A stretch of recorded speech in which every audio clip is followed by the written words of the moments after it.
Ibinebenta na mismo sa mga sari-sari store sa Pangasinan ang mga smuggled na sigarilyo na mas mura ang presyo dahil hindi dumaan sa pagbabayad ng buwis at customs regulations. Ito ang nadiskubre ng PNP Anti-Cybercrime Group matapos ang isang entrapment operation sa Dagupan City, Pangasinan. Sa operasyon, inaresto ang 35 anyos na babae at ang kanyang 19 anyos na pamangkin na isang college student. Batay sa investigasyon, nagsusupply ang mga suspect ng smuggled cigarettes sa iba't ibang sari-sari store sa loob ng Pangasinan. Yung grupo niya, yung dalawa na uli, according to them, initial interview, so within the Pangasinan area ang operation ng kanyang distribution.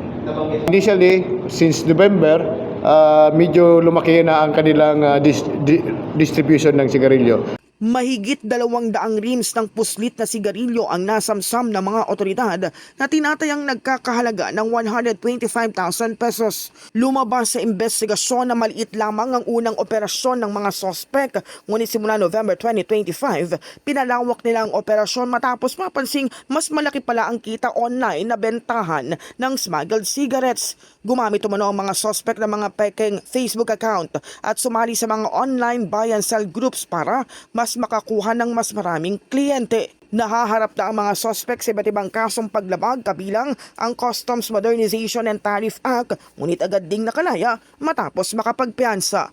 In the heart of changing lives, ako si Brigada Cass Austria ng 105.1 Brigada News sa FM Manila, The Music and News Authority.